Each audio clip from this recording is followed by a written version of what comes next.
What's up, everybody? This is Seabass from Rockin With Seabass, and we have two special guests coming on. One is T-Bone from That Arena Rock Show, and another, a very special keyboardist from a band known as Alcatrazz. That's right, they're here, and I'm going to bring them up.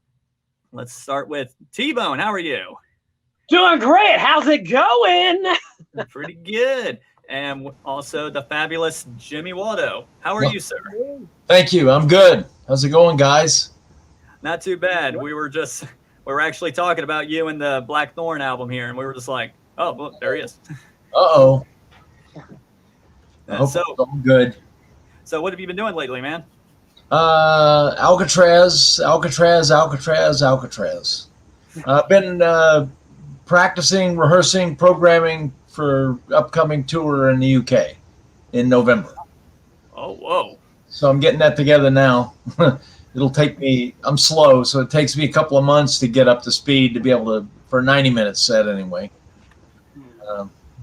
So doing that, just finished an album with a very good friend of mine, songs that I'd written with him for years, actually. And we reworked them and did them and got a lot of great guitar players on them. Joe Satriani's on some, and Paul Gilbert and Bumblefoot, and Mike Flynn's from Riot,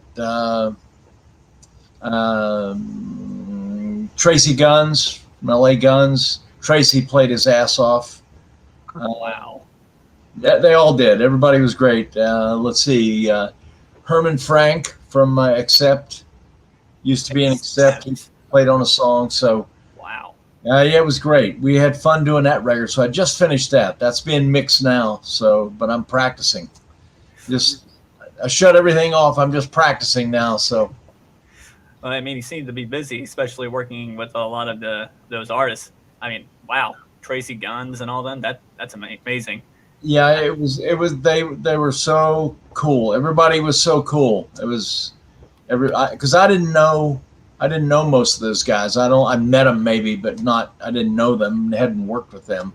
Mm-hmm. Satriani, I knew what kind of guy he was. I mean, but they were all really cool, and they played their ass off. God, we got really lucky. Am I allowed to ask what the name of the album is, or is that a secret? Don't have a title yet. It's being really? mixed. It's being mixed now. So record company, we're talking now about what to call it, because my friend Steven Rosen and I are the ones that wrote it, but we don't want to do a Rosen Waldo thing. I don't want to make it that. It's not really a solo record. It's just songs that we wrote. So we'll come up with some kind of crazy name. I don't know, something. I'm not sure. Rock Hard, maybe. I don't know. Yeah, hey, could be. I don't know. So, I've known you quite a while. I mean, I'm a big Alcatrazz fan. Blackthorn's actually a bit of a new band for me, and I enjoyed the albums, both of them, actually. Cool. Thank you. But I just have one question. I'm pretty sure you get this a lot, but what made you decide to be a keyboardist?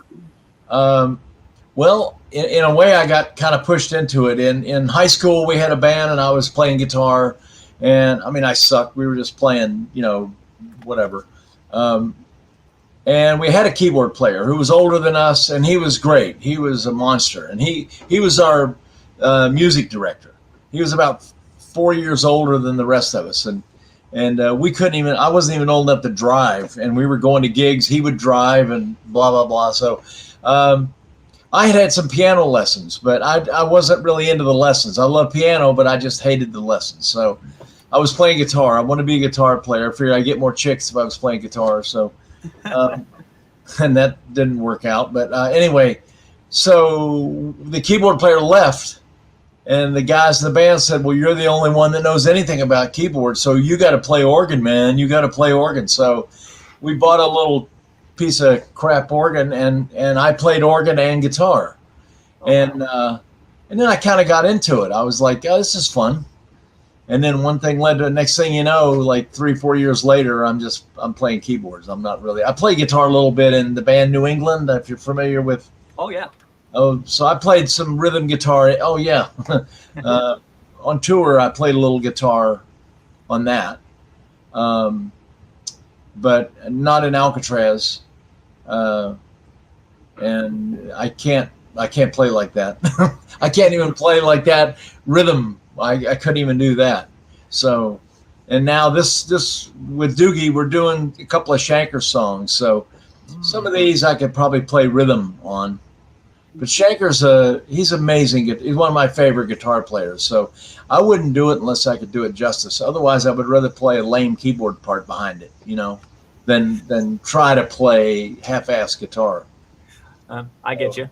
I mean, Michael is an amazing guitar player, so my God, that's hard to do. Yeah, and live, he's perfect live. I mean, the tone, everything about him live is just like, it sounds like a record. The guy is so together. Mm-hmm. So with Doogie, like I said, we're doing a couple of Shanker songs in the set. Vigilante Man and Take Me to the Church. So I think it's good. I mean, Doogie, playing with Michael as well. I mean, great yeah, singer, by the way. Oh God, he's phenomenal. And oh shit, let me shut that off. You have a collect phone call. Shut off. Oh, that's the computer doing that. That's why. Sorry about that. Oh, you're good. Yeah, Doogie's amazing. He sent me. I produced the record, and he would send me vocal tracks from Scotland. He's doing it in his own studio, and I'm so used to pitch correcting. I mean, I won't even go there. But Doogie sends me tracks, and I put them in the session, and I'm like, okay, well, nothing wrong. I mean, there's nothing need to be pitch corrected. The guy's really, he's on it, and he doesn't pitch correct anything. I asked him, I said, hey, Doogie, are you pitch correcting these before you send them to me? He goes, nah, laddie, I've done pitch correct. Nah.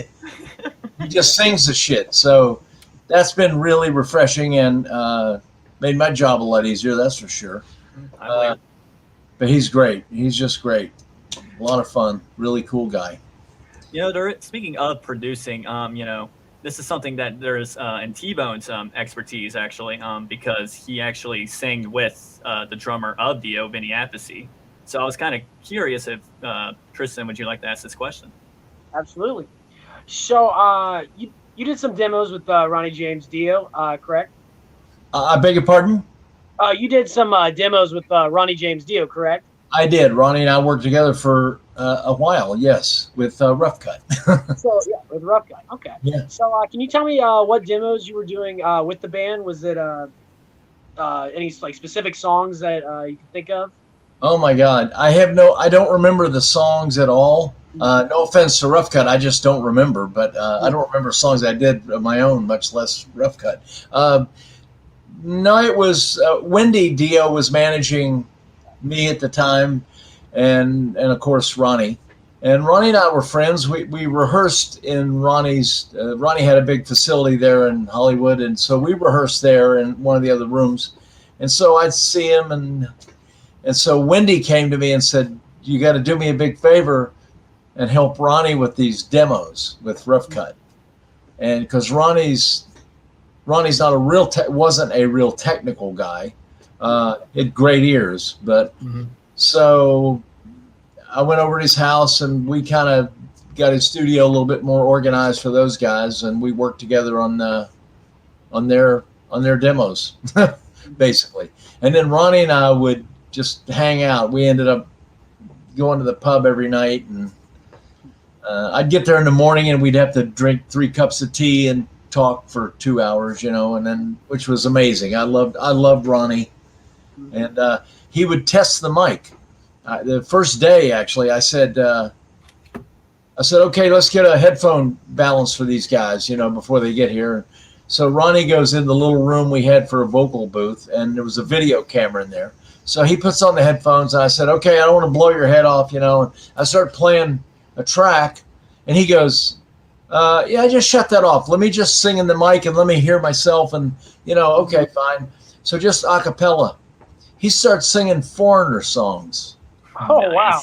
He just took my head off. I mean, I was like, oh, my God, the level. I mean, I had to turn the mic down. We had to go ahead and switch the mic, a pad on the mic, turn it down. We had to turn the mic pre down. The guy's got so much power. First thing in the morning, he just comes in and bam. And he's blowing my mind. So then I'm just like, okay, we'll sing Feel Like the First Time. And so he sings a little bit of that, and I go, sing. And then I would just name songs, and he would just sing them. We were just goofing. I said, so sing Black Sabbath, something you did on the Sabbath record, shit like that. He was incredible. We had so much fun. And then we go to the pub every night, and he had this Jeep that he really liked. He had a nice Mercedes, but he hated the Mercedes. So we get in that Jeep, and he scared the hell out of me. We driving down Ventura Boulevard in LA for about 6 miles to get to this pub. And he's just like a little kid in a go-kart, And then we go to the pub, and 10 Guinness later, he's back in the Jeep driving back to his house. So it was crazy. So we had a good time. We had a really good time. I can only imagine hearing like Ronnie sing like Foreigner, like you said. That's crazy. That's cool, Yeah, he blew my mind. And it's just like anybody else. Get on the mic and you just sing stupid stuff or anything, whatever, just testing a microphone. And I was just like, oh my God, it was so good. And I love Lou Gramm. I mean, oh God, I'm always been a Lou Gramm fan, but Ronnie was killing it. That's for sure. Yeah, on Foreigner songs, nonetheless. I never expect that. Yeah, no, I didn't. I certainly didn't. He says, yeah, turn the track off. He just said, turn the track off. And he didn't say he didn't like it or didn't want to hear it. He said, turn the track off. Let's just get a level on the mic. And when Ronnie got done, I had a level. And when Paul Shortino came in, he got on the mic with the same level, I had to turn the level up quite a bit. Paul doesn't have that kind of power. He's a great singer, but he didn't have that. Ronnie was ridiculous. That little guy, you just can't believe what you're hearing come out of that. It's just crazy. This guy here, T-Bone, he is a singer, and he's actually influenced by Dio. Great influence. I mean, didn't get better than that. There's nobody, in my opinion, nobody better at that kind of music than him. There's a lot of great singers out there. I mean, I love Bruce Dickinson a lot. There's a lot of guys I really like, but Dio that's as good as it gets. Unfortunately, God bless him. Oh yeah, definitely. One thing you had mentioned like Ronnie wasn't really like as technical as much on the stuff, but he just had those really good ears. That was one thing I always wondered about Ronnie. If he just he just had those ears and he could just pick up the sounds, and then he just could replicate them on the dot if he wanted to. Yeah, he didn't. Ronnie wasn't. He would write. I mean, I was around him a little bit when he was writing, and he'd have a piece of music. Whoever was playing guitar at the time in Dio, I can't remember. I think it was Vivian or I don't know. Anyway, he had a couple pieces of music, and I would get there. I got there one morning, and he was in there playing some tracks on cassette in the living room, just writing, trying to come up with some ideas. And you could hear he put it on. He go, check it out. I just got this from whoever. And he's just listening for a second. He just starts singing. He's just like got ideas, just like coming out of him. He didn't have to sit there and think and replay. He's just singing. He just starts singing, and it was coming to him. He didn't write shit down. And then he's like, okay, he's got some kind of melodic idea.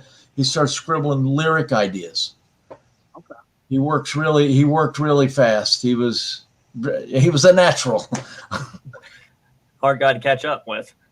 Yeah, he was just he was like this machine. I mean, that's all he thought about. It's his whole life was just doing that. He had no social life. He wasn't to go out and hang out and go to the Rainbow and all that crap. He didn't. We go to the pub, but that wasn't really a social thing. That was more about Guinness. He and I would go and talk and hang out and just two guys drinking, talking, but he wasn't to go out and do that. Yeah, he didn't like Hollywood. He didn't live in Hollywood. He lived out in the valley, and Didn't go into Hollywood. Didn't hang out at parties and all that shit. Yeah. I know he wasn't much of a party guy and all that. No, So. no. We had some parties at his house. Wendy would put stuff together. Oh, wow. Ronnie would just go along with it. Wendy would go, okay, we're going to have we had a costume party, big costume party. And Nice. got about like 75 people there or something. And that was fun. And that was crazy. Ronnie had a bar in his house. He had bought an old bar from England, a small pub bar with a back, old thing. So he had kegs of Guinness, on tap and stuff, and it was pretty cool. Kind of speaking of England, I kind of want to go back a little bit where you kind of came from. What was the first band? Was it New England that you were? That's the first band that I really, made a record, and everything was big time. Yeah. How did you join the band? And I started the band. I had a band in North Carolina and moved to Boston in 1970, and with some guys, and I just kept replacing people. The drummer got married; he's left, so we got another drummer, who ended up being the drummer in New England. And then we didn't have a guitar player. I was playing the B3 bass pedals, and the bass player was soloing. Mm-hmm. So hated the guy, got rid of him, got Gary Shea. Mm-hmm. And so I didn't have to play pedals anymore. And then we decided to add a guitar player. So we got John Fannin, who was a guitar player in New England. We had a singer. And then eventually we got rid of the singer, and it was just the four of us. That was New England. And we played clubs around Boston, and then we just quit playing clubs altogether and just wrote songs and rehearsed. And was it Paul Stanley that kind of discovered you guys and helped you out? He didn't discover us. A friend of ours at Epic Records saw the band first, and he talked it up to some people. And then a friend of ours at Elektra Records knew Bill O'Coin. So he went to Bill O'Coin and just said, hey, you got to see these guys. So Bill flew up to Boston, and we auditioned for Bill in our crappy little rehearsal room. And Bill loved it and said, okay, let's do it. Well, I want to manage you guys right now. And we talked, and then, I don't know, the next day he said, thinking about producers for the record, because we had all the material. We were done. And he said Paul wanted to produce. Oh, and it ended up being a great idea because the other producers that were interested wanted to change the band. Their idea was, well, these arrangements aren't right, and these melodies can be written better, and you need to do this, and you need to do that. And Bill was saying, no, don't touch anything. Leave it alone. And Paul was in about, guys, as long as you get good performances and it's rocking, and we'll tighten up a few arrangements maybe, but other than that, Paul didn't want to change stuff. So Paul and Mike Stone, who did all the Queen records, was the engineer and co-producer. So, and Michael's not a musical guy per se. He's not a tell you what to play kind of guy. So it was a great combination, and we had so much fun with Paul and Michael. So that turned out great. It was a good call. And a lot of people say Paul Stanley from Kiss is a producer. Well, a producer is whoever works. It doesn't, your title's producer, whatever. I mean, it's just, it worked. And then we did the Kiss tour after that, the Dynasty tour. So it was all good. It worked really well. Yeah. And I love my favorite song off that record, the first record at least, Hello, Hello. Uh-huh. Probably my favorite song off that. Oh, cool. I don't know. What's your favorite song? Don't mind me asking. Well, it would be that one or Don't Ever Want to Lose You. I love that song, and that ended up being the single. But when John wrote that, and when we did it at rehearsal, we started working the song up. I just loved the groove. And melodically, I like where it went and everything. It was fun for me as a keyboard player. Mm-hmm. So, and vocally it was cool because it was I could actually hit a note that was in my range that didn't sound bad. So the three of us together, it was good harmony and just all worked. So I liked that a lot. But Hello Hello was that way too. I mean, that had some really cool stuff in it. Mhm. You know, the Beatlesy kind of flute mellotron thing, because I was a big mellotron guy, still am. So that worked really well. There was also one guy that knows you guys, Rich Kozak. He says hi, by the way. So, Oh yeah. Hello, Rich. Yeah, absolutely. Rich, big supporter. yeah, Absolutely. he's the reason I got into New England. So I was like, thanks, Rich. Yeah, cool. That's cool. You're in Ohio, Yes, close to Cincinnati? very. Yeah, I was born in Cincinnati Oh, and raised in southern Ohio, down Chesapeake, Ironton, Proctorville, right at the tip, right across the river from Huntington, West Virginia. Oh, okay.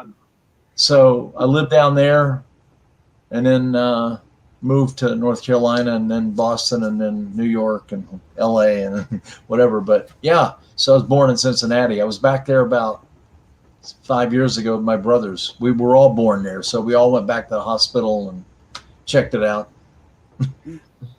well, I mean, lots of change here a little bit, but still Ohio. Yeah, we played in Cincinnati and New England on tour. We played there with Johnny Cougar. Oh, wow. On Mellencamp. And we played a club there, a really cool club actually, and I just don't remember the name of it, but Bogarts? Bogarts. Yeah, that's it. Yeah. We played there. Played there a couple times. Played there once with him and once with somebody else. But we always had fun in Cincinnati. To me, Bogarts is like the Whiskey a Go-Go. Pardon? Sorry, I was actually going to say Bogarts is the Whiskey a Go-Go of Cincinnati. That's what I always look at it as. Yeah, it was I remember the gig was really cool. And this guy over here, T-Bone, he played there in his band. Oh, then you know. It's one of my favorite places to play. I love playing there. It's a sweet place. Yeah, it's funny how, some clubs you walk in and it's like, this is a nice club. It's just some of them work and some of them got a vibe, and the people go there with a certain attitude, and the place just rocks. Mm-hmm. And that was one of those gigs for us. We had been on the road, and we were like, okay, here's another club, Cincinnati, whatever. And we walk in and like, yeah, that's nice. And we didn't get any stage room. We were opening for Johnny Cougar, so we got no stage room anyway. And it was no monitors, no sound check, no nothing. So it was like, yeah, whatever, But the crowd was killer. I like how it's like elevated quite a bit, and then and then you just look down and like the crowd is just, they're hyped up, they're excited, energized. I love it. It was a great gig. Both times we played there, it was really good. Well, I hope to see you guys back there because we need Bogarts to open up. Yeah, tough for Alcatrazz. We don't do well in this country at all. Oh wow. We toured out in the Midwest a couple of years ago before the COVID thing, and played 8 shows up in Minnesota and South Dakota and somewhere. And it's kind of embarrassing, but 8 shows, we drew 143 people total for the 8 shows. We played 2 gigs where not one person came. What? I was on stage. We were doing a late sound check, and I looked over at the door and saw people starting to come in, or I thought. They opened the door, and the girl taking the money. This guy walks in. He's all tattooed down. He looks like a heavy metal guy, and I think, oh, cool, it's going to be a good crowd, The guy walks in. He's got a $20 bill. He looks at us. He listens to a little bit of the sound check, and then he goes like this to her and leaves. And his friends stick their head in, look at us, and they left. And I'm like, wow, we really that bad? I mean, come on.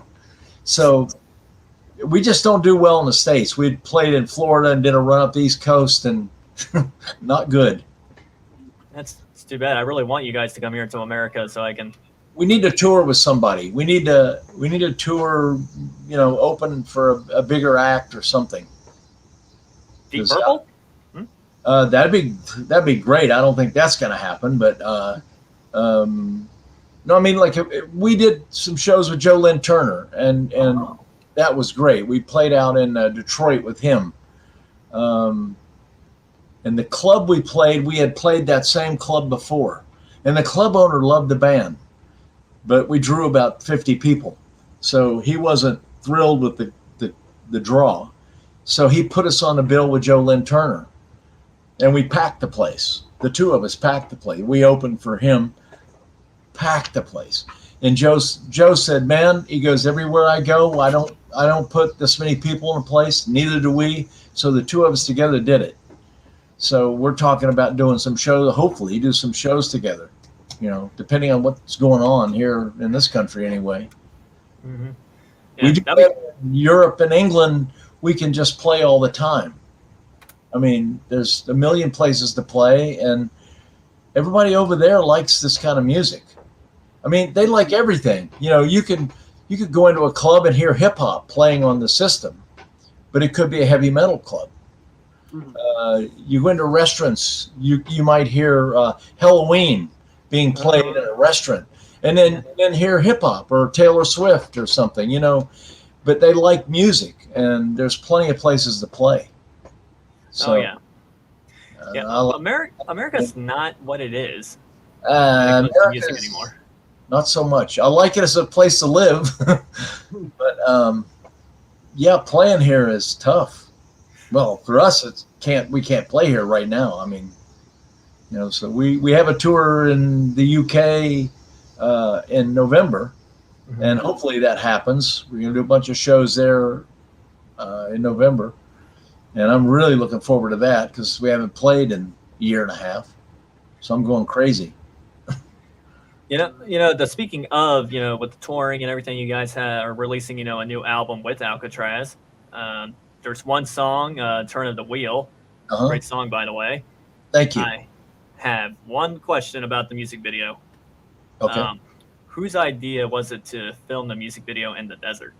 Or was it was the video editor in Germany or England. I don't forget where he is, but over there somewhere. We just, we cut a deal with him, and it was a low budget thing. And he said, well, I'll put something together. And that's what he did. And we were okay with it. I don't stress about it too much. I don't say I don't care, but as long as it looks good and it's done well, and it looked good and it was done well, so I'm okay with it, But yeah, I've had people say, well, did you guys went to the desert to film? Like, no. Well, great video though. I mean, I think it was amazing. I just thought it was funny. I was like, well, you guys are in the desert. All right, let's do it. That's what I thought. I thought they sent me the copy, and I'm like, okay, I like the snake. Oh, okay, that's good. I'm all right. Going down the highway at 400 miles an hour, that's fine. Cool. All right. I don't like the desert. So I lived in LA for 30 years, and I don't like LA. I don't like the western part of the country. I just don't like the Southwest. I don't like any of that. I went to LA once. I'm sorry. It was whatever. Yeah. Now, I never liked LA. When I moved there, New England broke up, and I moved to LA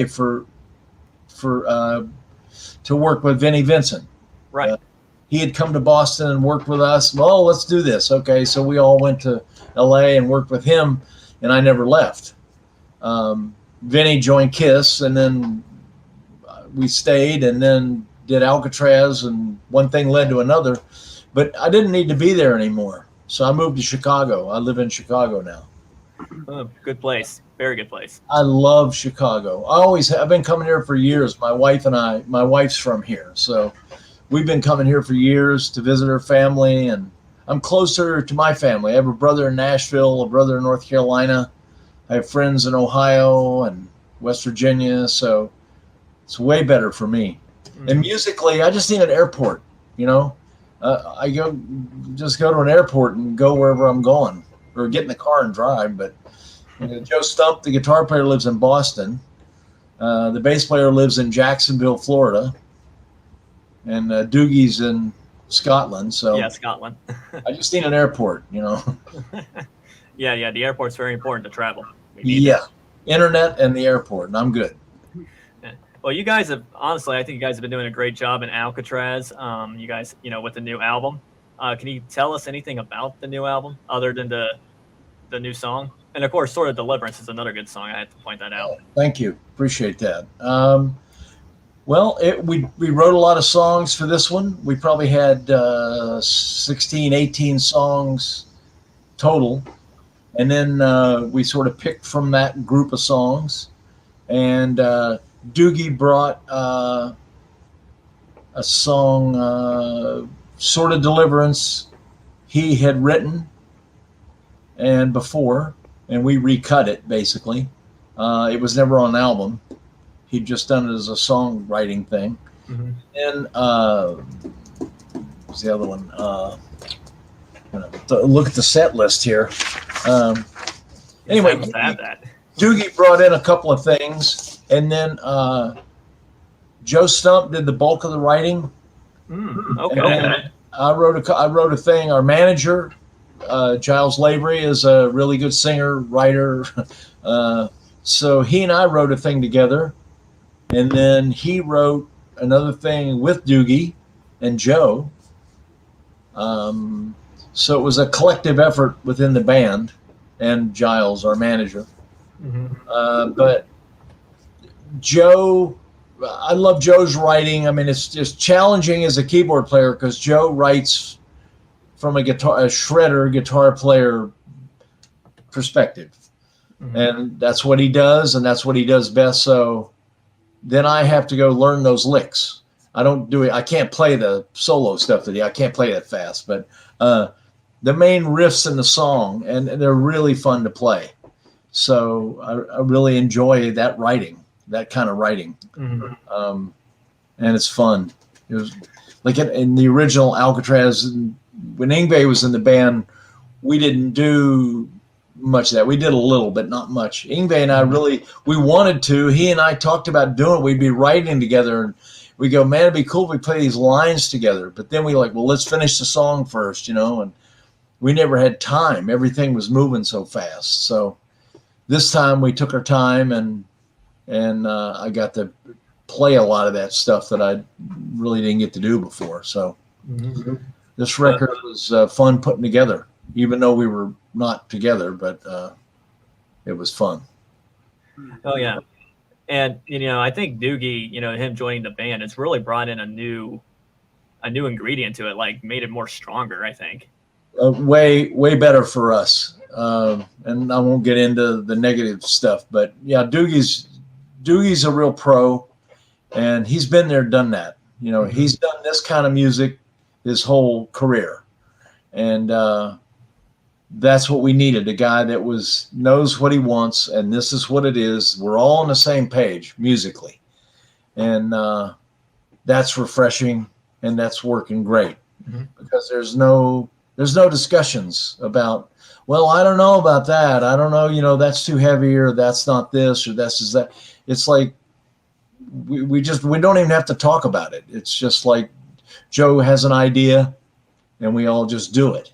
And I wrote a song that I really didn't think would make the record, but it turned out really cool, and Doogie loved it. So I didn't have to, no convincing. I sent him the idea and said, hey, if you like this, it's different than everything else on the record, a lot of keyboards, obviously. And, and Doogie loved it. So it was really easy to make this record. I mean, it's hard making a record online. I mean, it sucks. Oh yeah.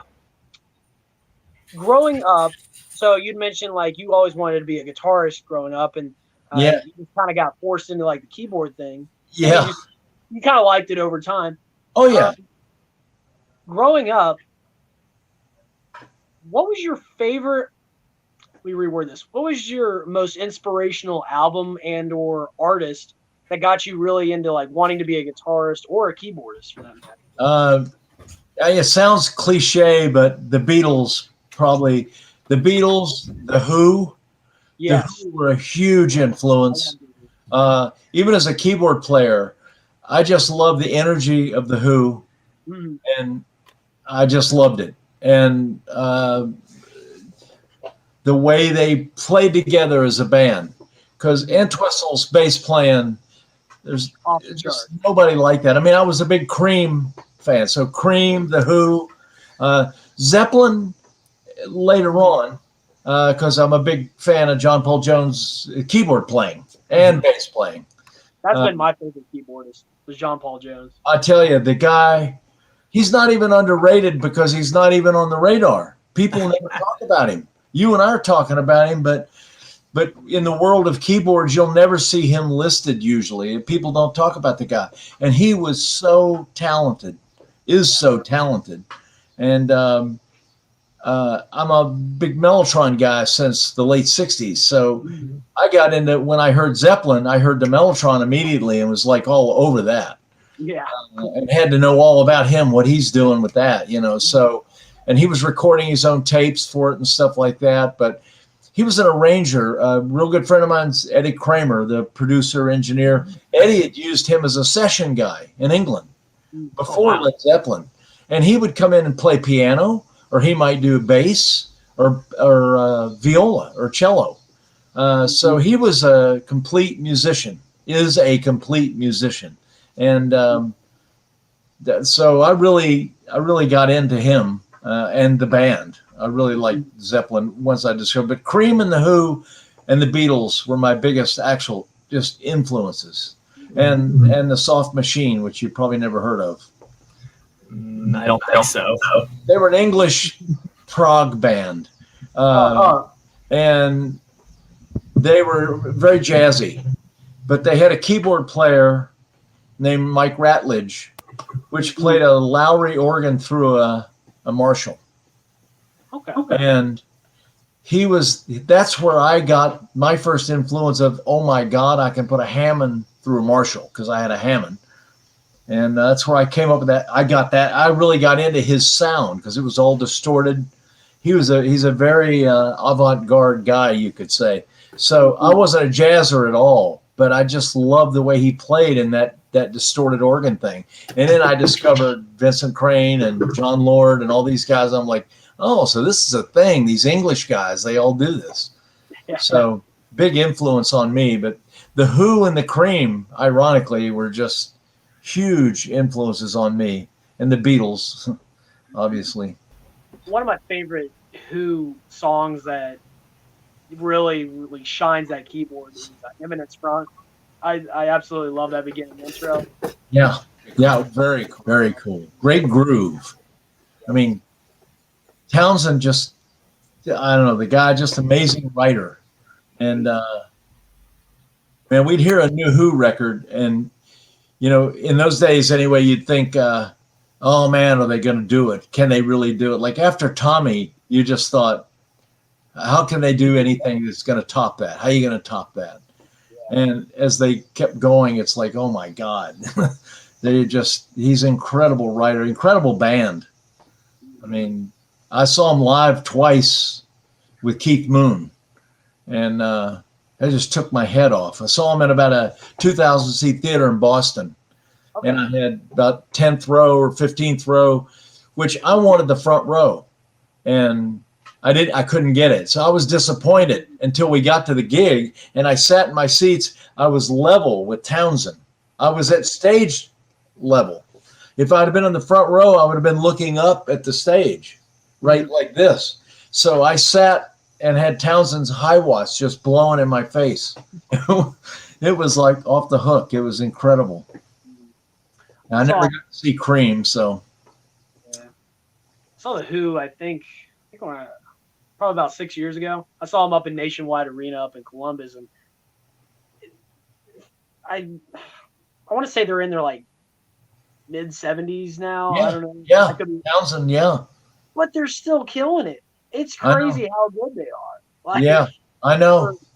Like Roger Daltrey still sounds pretty good. Like, yeah, the vocals, the guitar work, and everything. It's phenomenal. I know, it's incredible. Because I heard some years ago Townsend had said in an interview he was going to quit touring because of his hearing. Yeah. A friend of mine at Shure Microphones knows those people and was involved in some hearing things with Ozzy Osbourne and Townsend and some other people. And he said, yeah, Townsend's really bad. So, gee, I can't imagine why. So I was really bummed that I wasn't going to get to see them again, and then they started touring again a couple years later. So, but I haven't seen the latest tour. So I hope I get a chance to. They got great people. I mean, the lineup is really cool, and I love Zach Starkey. I love his drumming. The guy blows me away, and I hung out with him a little bit, and is this coolest guy. That's such a nice person. But what a great drummer. He's the only person that I've ever heard with The Who that did it for me. They've had a couple other guys, but he was the one for me. He's the closest to Keith Moon. And which makes sense because Keith Moon taught him how to play drums. Oh, So, yeah. So I guess that would make sense. I was going to go a little forward here. I was going to mention the latest thing you're doing with you're releasing the Blackthorn album, Afterlife. Right. Just a little background on the band. Like, how did you guys, get together, with Bob Kulick and, Frankie Benelli and all them? Well, Bob and I met in 1978 at a Kiss show in New York. Kiss was introducing Eric Carr. Oh, nice. And so at the Beacon Theater in New York, and I went because we were managed by Bill Coyne and blah, blah, blah. So there was a bunch of rock stars there and shit. So Bob and somebody introduced us, and we started talking, and we just hit it off. And I said, "Oh, we should get together and do something." And we always wanted to, and then I was really busy with New England. New England was on. I mean, so I had no time at all, and Bob was busy. So I don't know, he was touring with at the time, but anyway, so we stayed in touch, and then I didn't talk to him for about a year, and we both moved to LA at the same time, and I didn't know. So I called him, and he lived 2 miles from me. So we went over, we got together, we put some songs together, and we thought, man, we got to do a band. Let's do a band. And, okay, we need a singer. So I said, well, Graham had been calling me from Australia, wanting to come back to the States. Mm-hmm. He hated Australia. So we got him back over to sing. And I had played with Frankie and Chuck in Quiet Riot. Mm-hmm. And then Chuck didn't end up doing the touring with Quiet Riot, but was around. And so I loved Frankie's drumming, and I loved Frankie. We were good friends, so he was a natural. And we got Frankie and Chuck and just wrote song. Bob and I did the primary writing, a few other people. I mean, Bruce Kulick and Paul Taylor wrote a song, and Bob wrote a song on that record. We Won't Be Forgotten. Oh, wow. Good song. Favorite. Oh, man, love that song. Alcatrazz played it live, actually, last couple of tours. Oh, really? Yeah, nice. People loved it. So it was really cool. So we got together and wrote a bunch of songs and rehearsed and put the material together and went in the studio and cut a record. And about halfway through the record, we woke up and realized that grunge was going to kick our ass. Uh-oh. It did. We didn't do anything. The Japanese, we'd gotten a Japanese deal, and then they gave us $50,000 to do a record, which now seems like $1 million. Mm-hmm. So they gave us the money. We got a Sony publishing deal, all based in Japan. Everything was going great, and the record was going really good. And then we're really starting to pay attention to what's going on in the world, and we could see that the grunge thing was going to kick our ass, and we couldn't get a deal in the United States. Polydor in Japan tried to help us get a deal. They couldn't help us. So, and we didn't sell records in Japan. The three of us went to Japan, Bob and I and Graham, and did a press, and we did some acoustic things and stuff. And they loved us, and it's all wonderful, but we didn't sell any records. Wow. We didn't do anything in the United States because there was no record deal. We had nothing. That's crazy. Yeah, wow. And nothing in Europe. They wouldn't touch it. and England did it. England distributed it, but they wouldn't put any money into it. So, yeah, we couldn't do anything. So we went to do a second Blackthorn record, which is what Don't Kill the Thrill is. Yeah. We'd written a bunch of stuff, and we got an advance from Polydor to do another record, and Graham left. Graham got his share of the advance and very conveniently walked away and wouldn't do the record. So that really put the halts to that. And that's when we switched gears and got David Glenn Isley and did Murderer's Row after that with a different label in Japan. Well, I got to admit, I was actually going to bring up that second album, Kill the Thrill. And I was kind of curious of why it didn't get released until 2016, but you kind of answered that. Yeah, well, they were demos, and we needed to do them for real. Right. And Graham left. So, and it was, and I even said to Graham, I said, look, the songs are written. All you got to do is get an engineer, go sing them. You don't have to see me or Bob. You can you got your money, just go. We'll pay for the studio. You do it at your convenience. Call me when you're done, and somebody will bring in the tapes over. But he wouldn't do it. So that was that. I mean, great album. I mean, I got both versions here, as you can see. Right. But of course, I had to say something from Afterlife. My favorite song is actually "Baby, You're the Blood." Yeah, I wrote that. It was Steve Plunkett and I. Yeah. Your keyboards really stood out to me. That's why I was like, Thank you. Yeah. Thank you very much. I appreciate that. Yeah, it was a fun song to do. I mean, and Bob loved it. I played it for him, and he was like, "Oh, that's cool." So he jumped right on it. And then Steve Plunkett wrote the lyrics and melody. And if you know who he is, I do know. I'm just trying to think. Well, he was the singer in Autograph. Remember? Yeah, Steve. He was. There we go. He wrote. He was the writer, singer in Autograph. But Steve has written, oh my God, like 200 songs for film and TV. Oh yeah. It's insane what he's done. He's an amazing writer, and the coolest guy. So we wrote that, and we did a couple of songs with him. Steve is an incredible producer. In fact, there's the movie Fright Night that his band was part of at the time, and wow, that's when I discovered Autograph. I was like, yeah, this band's awesome. Great band. And Steve Lynch was a friend of mine. I worked with him on another project. Amazing guitar player. One of those unknown guys that, Autograph toured with Van Halen, and it looked like they were just going to be bigger than everybody, And then that one song did great, and then nothing after that. So the band fell apart, basically, which was too bad. Great guys. I mean, I love Steve. Steve was the coolest guy, and I wanted Steve for Alcatrazz. They left, and we were looking for guitar players for Alcatrazz. So Steve was my first call, and Steve couldn't do it because Autograph was getting ready to do the Van Halen tour. And I said, well, obviously you can't walk away from that. And they had a hit on the radio, so he didn't do it. You got to do what you got to do. He was my first choice. Incredible player. God. Oh, yeah. I agree. He is probably one of my top 10 guitar players up there, along with George Lynch and all them. Yeah.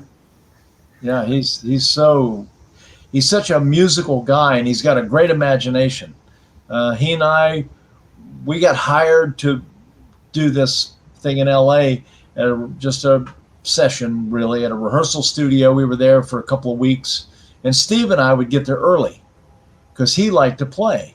So he would get there and just kind of warm up and jam and do whatever. And same here, I got there early.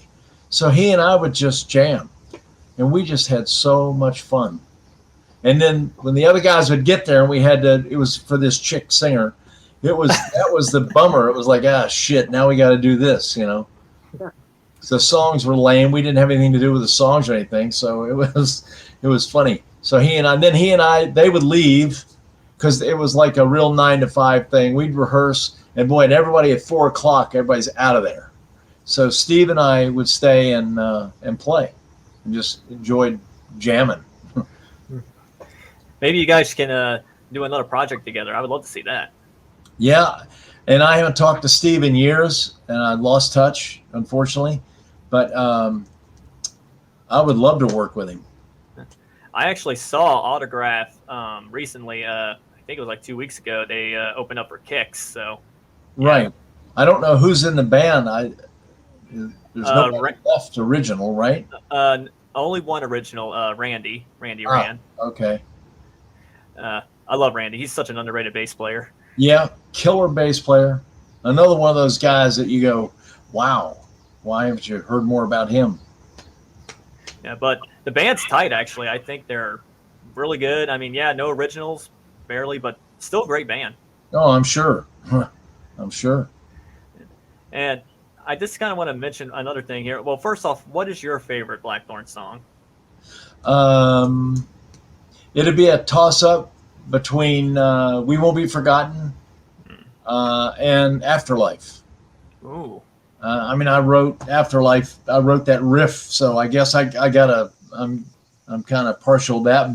But when Bob got hold of it, after he got done with it, I just loved it. I just thought he killed it, and I just liked the feel of that. Mm-hmm. You know, so. And I noticed, when I was reading some information, somebody mentioned that you're going to like re-release the album and all this, like try to re-edition it. So what made you guys decide to do that, like right now? Well, I just like getting my stuff out there. Anything that I've been on that I'm proud of, I want it out there. I want people to hear it. So that was it for me. I just wanted to get my stuff out there. And because you don't make any money we don't make any money on records anymore. It's all about you do it for one reason, which is why I'm doing this, is because I just want to see it out there. I'm real proud of all those songs and Afterlife, and or you do it to tour. Right. That's what Alcatrazz does records, because we love to do records, but that's how we can tour, because if you don't do a record, people don't know you're alive, and they go, oh yeah, those guys, well, what have they been doing? But if you got a record out, people do hear it. It's just it doesn't generate any money. But I mean, it's just what it is. That's just the way the business is, Mm-hmm. So I love touring. I would rather tour than do records. So really, I love playing live. What's the craziest place you've ever been to? Kathmandu, Nepal. Never been there, but wouldn't be my first recommendation as a vacation. I did a world music. I did a world music project about 10 years ago, 12 years ago, with a partner of mine, and he and I had written a bunch of songs together and worked on some movie. I had a studio in Hollywood at the time, blah blah blah. So somebody gave us the idea to do world music. They said, I bet you guys could do this kind of stuff really good, like a Deep Forest. You familiar with Deep Forest? They were a real big world music thing back in the 90s. Anyway, so, well, sure, I knew how to do that. I mean, I was into technology and digital recording before Pro Tools, so I was chopping up shit and doing stupid stuff. So Donnie and we did some songs, and this label loved it. They said, man, you guys got to make a record. We want a world music record. You need to get samples of vocals and do all that stuff. So instead of that, we said, well, let's get the real thing. So we wanted to get Tibetans. And you can't go to we couldn't go to Tibet. So we talked to a National Geographic photographer guide who we were friends with. And he said, don't go, you can't go to Tibet, go to Kathmandu, which is right over the Himalayas. That's where all the Tibetans went in the 50s when the Chinese ran them out. So we went to Kathmandu and spent a month in monasteries and out in the streets recording, and got all this amazing stuff, and recorded, came home and chopped it all up and spent about 6 months making a record. But Kathmandu that's like another planet. I have never thought I've just never been any place like that. That's the most bizarre place in the world. So we spent a month there, and then we did a second record. We went to Cairo and spent a month in Cairo doing the same thing. But Cairo's pretty, Americanized compared to Kathmandu, especially. So I had a really good friend of mine, was a world-class percussionist, Egyptian guy, played with Peter Gabriel and Chick Corea. And really nice. Yeah. He passed away, unfortunately. But Hassam and I were friends. We did several records together. So when I went to Cairo, Hassam went to Cairo with us, hooked us up with the studios, best players and singers, amazing. So we did another record there. So that's my other life, my other side of me. Well, look at that, T-Bone. You have a place to tour. Tell your band. Yeah, exactly. Right there. Yep. Yeah. Maybe this guy can open for you. Yeah. Hey. Where are you from? I'm from the Cincinnati area too, just a little bit north of there. Up in Middletown, up in that area. Yeah, I know where that is. I think I played a little league. Wow, I think I played a little league tournament there. Oh wow, we're close to there. That just rings a bell. When I lived in Ohio, the only place I can think of is Hunter Park, but I don't think you're thinking that. I love it out there. People in California, they don't have a freaking clue. They've never been back east. They don't know where Ohio is. They don't, they'd say, where are you from? And I'd say, well, I was born in Cincinnati. And they go, oh, where's Cincinnati? Is that close to New York? And I go, no. Cincinnati's, and I try to explain it geographically. And they would think, oh, so that's like by Missouri? I said, well, no. I'm telling you, people in LA, it's sad. I've got some of my best friends are in LA. It's not them, but there are people out there that just don't. It's sad. It's really sad. They don't know anything about the rest of the United States. Welcome to LA, the party town. I'm telling you, it's crazy. It's crazy. Yeah, it is. And now the town's basically dead. Last 5 years, it's just nothing. And I have no reason to live. I had no reason to live there anymore. So it was very expensive. We had a house out in the valley, and a little studio in the house, tiny little room, but it was so expensive to live there, and the traffic is so bad. And the one thing that really bothered me is I would meet musicians. You meet a guy or a girl, and you say, "Yeah, let's write together," or try to get them involved. And at one point, I was looking for guitar players to do sessions. I was doing a little bit of film and TV stuff. And I would call up a guitar player and be like, yeah, man, I could do it Wednesday. But, I got a gig Tuesday night, and then I got my other band. They had 15 things going at one time. Because to live in LA, man, you got to be dealing cocaine to be able to survive, So that bothered me a lot. That just you couldn't get anybody to commit for anything. So I used a session guitar player friend of mine, Tim Pierce. I don't know if you've ever heard of him, but I've been working with Tim for 25 years. And he's about one of the top 10 guys in the world.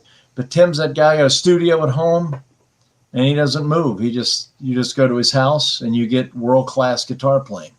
And that's why I started using him, because you couldn't deal with people. And everybody's so stressed out about money, because just to pay the rent, an apartment, you can get an apartment in LA, a crappy apartment in a crappy area costs you $1,000 a month. Oh. Yeah. And in a bad area, an area that I'd take you there right now and you'd go, I don't think so.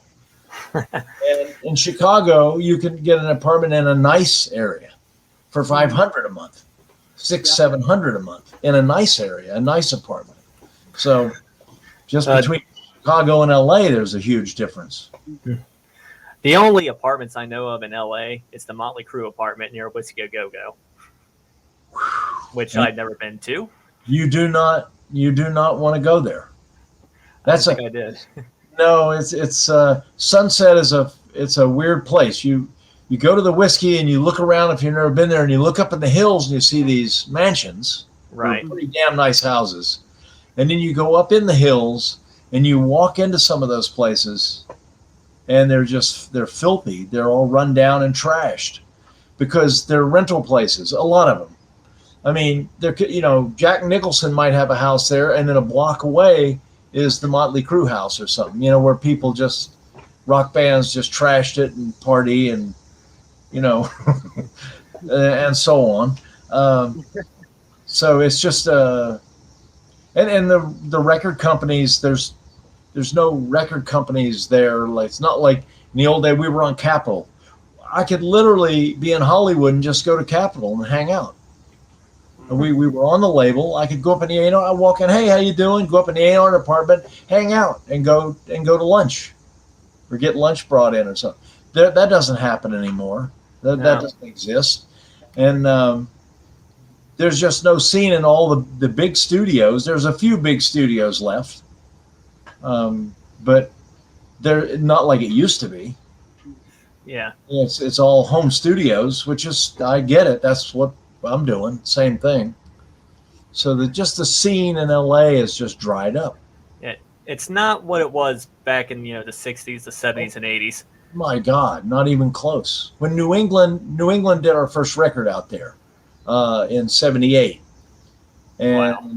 and it was rocking. We go to the Rainbow every night, and I'll say no more. But yeah, it was out of control. I mean, we had rent-a-cars, and we lived in Oakwood Apartments over in the valley. And you go over Laurel Canyon. You know where Laurel Canyon is? That sounds familiar. Well, it's just a canyon that takes you over into the valley. Okay. And, we lived over there in these monthly apartments, and while we were doing the record, and so we had rental cars, and we would get drunk as drunk gets at the Rainbow, and then the drummer would drive one of the cars and I would drive the other, and we would race back over Laurel Canyon. Just no thought to getting arrested or anything. Didn't even think about it, and so not that that's right, but it was fun back then. We had fun, and everybody was in on it. Everybody was into having fun. Right. And it was all based around music. There'd be Led Zeppelin would be at the Rainbow, and it was all about, the Rainbow was all about music people coming there. It was a bunch of posers, but it was fun because it was all about music. This music on the jukebox was the new Rainbow record or the new Deep Purple song or whatever. That all changed. The pizza is still good at the Rainbow, and that's about it. Well, I actually went on vacation. This is me at the Roxy near the Rainbow. Yeah. And yeah, great place. But I looked around. I was like, man, this place is very, very dead. Oh, yeah. Oh, I mean, it's nothing like it used to be. Just nothing at all. And I wasn't really that big of a partier. I was in '78 because New England, they turned us loose in LA with rental cars and money. We were like, forget about it. So, but when I lived there, I didn't go to the Rainbow that often. Went there for pizza, for dinner, 6 o'clock. I was gone by 7:30 or 8 o'clock. But the town just really changed. I mean, it just doesn't have a music vibe anymore. There's no reason to be there. If I had a band, you could have a band in Cincinnati. You're way better off in Cincinnati having a band than being that same band and move to LA. There's absolutely no reason in the world you would need to be in LA.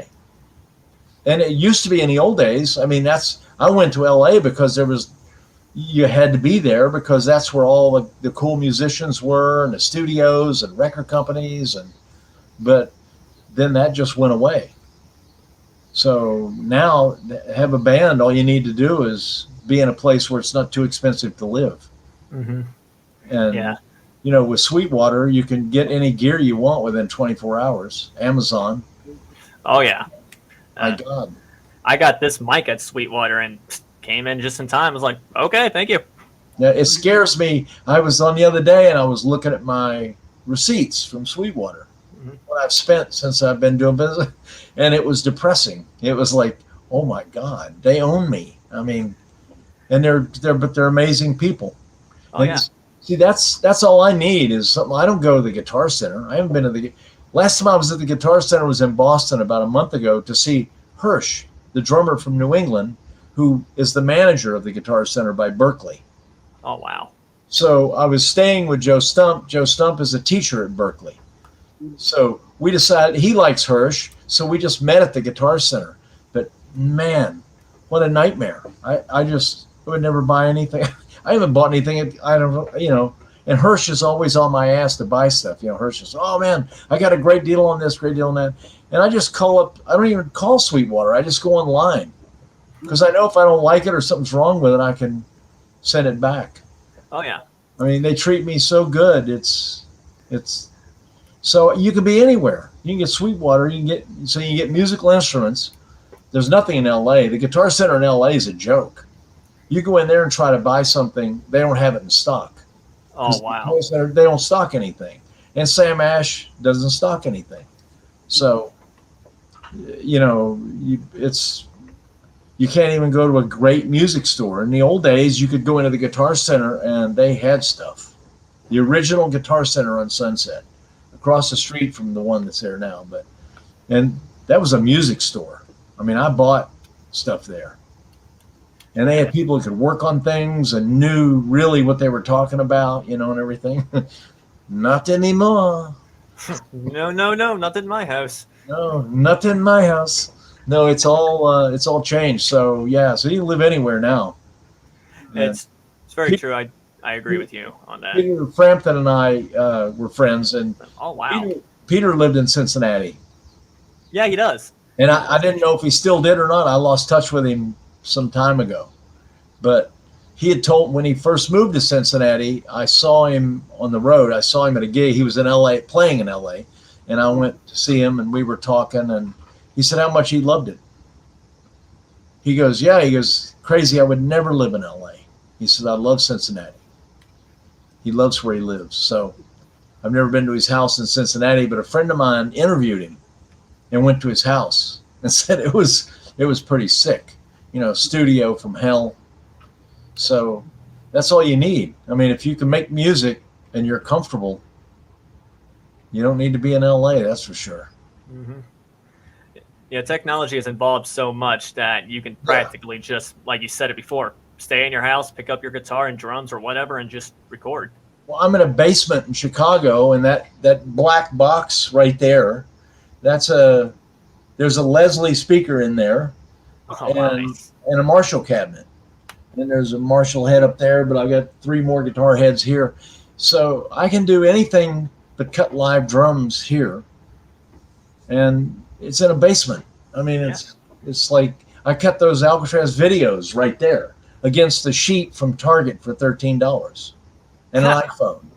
The Turn of the Wheel and Sword of Deliverance. I bought a tripod and a light. I did buy a light. I spent $40 on a professional light. So you don't need. I could do that anywhere. And it's great.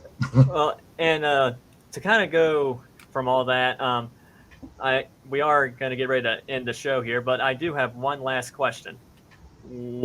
If we were to, buy this album, I mean, yeah, sure, we can buy it on Amazon, but is there any other area we can actually buy this for all the people? You know what? I don't know of any. I was told it's Amazon, and I don't know of. I mean, to be honest, any records that I purchase, that I want a CD or an LP, I buy it on Amazon. I don't have any connections anywhere to get anything, so I buy it on Amazon. Mm-hmm. If there's a record on the label that we're on, then they will send it to me, but, like of a band. I wanted the new Saxon record. And Nigel played on 2 tracks on the Alcatrazz record. Nice. So, and just killed it. So he's a friend, and so I want their record. So I may just buy it on Amazon. I mean, but they would send it to me, and Nigel would send it to me. But I don't want to ask him. But that's the only place I know to get it, to be honest. And I've asked them. I said, "What?" Because you're not the first person to say that. I mean, I've been asking a couple of interviews, like, "So where do we get the record?" And at first, I didn't even know. I was like, "Well, let's see." Oh yeah, and they said, "No, just tell them Amazon. It's Amazon." Okay. All right. Amazon it is. Amazon it is, yeah. Yeah. Well, this guy works at Amazon too, so yeah, there we go. Distribute it, T-Bone. I have no idea what you're talking about. Who works at Amazon? This guy right there, T-Bone. Oh. Man, they blow my mind. That company, I never imagined anything like that. Mm. I just didn't even know that could ever exist, something like that. Mm. After working it, you really get to understand the ins and outs. I mean, I don't know everything about it, obviously, but you really get to know their processes and how in depth that stuff is. It's ridiculous. Yeah, I can't even imagine. I would love to take a tour and just like go where you work and see it and have people tell me how this all works. A friend of mine's son works for UPS in Atlanta. Mm-hmm. And I asked Ryan, he's been at UPS for 5 years. And I said, and he's a really educated guy, heavy college degrees and stuff. And I said, so what the hell are you doing for UPS? You ain't loading trucks. I know that. Mm-hmm. And he said, no, I work in analytics. I study Amazon. That's what my job is, data analytics. Wow. Yeah. That's like, I don't even know what that is. I can't even imagine. God, that's brain stuff. Yeah, that's like, huh? I mean, but that's what Ryan said. He goes, yeah, for the last 3 years, all I do is study Amazon. He goes, the truth is, the people at UPS, that's all they worry about is Amazon kicking their ass. They really think that Amazon could end up taking over and there'd be no more UPS. And that's just, huh? That's hard to believe. Very possible. I mean, it's crazy. Yeah, because you guys are like, Amazon's so big that what's to stop it? It just keeps getting bigger. It's like a big animal, it just keeps getting bigger and more powerful. Mm-hmm. That's like I tease my buddy at Sweetwater. I say, you guys are like the Amazon of music stores. It's so true, though. Like, I mean, get anything you want within a couple of days and you're good. I mean, I talked to Kenny the other day and I said, so what's going on out there? And he goes, well, we just bought, or they're in the process of buying a bunch of farmland, and they're going to build a new, I don't know, 500,000 square foot facility. And I was like, what? Who's buying all this stuff? I mean, who's buying all this? I don't get it. Like Fender Squires. Do people just keep buying Fender Squires? I buy CDs every day on Amazon. Like I'll just go on and go like, oh, I don't have that. Bought it. Yeah. On them all the time. I have to buy New England records on Amazon because I don't have any, and somebody else say, well, oh, I'd love to have one of your records, and I really want to give them a record, so I'll buy it on Amazon and give it to them. Mm-hmm. I give away everything, and I don't listen to CDs. I don't listen to music. I'm doing it all day, every day. So Doogie and I were talking about, he doesn't listen to music either. We were talking about some heavy metal band, and Doogie goes, I don't know who they are.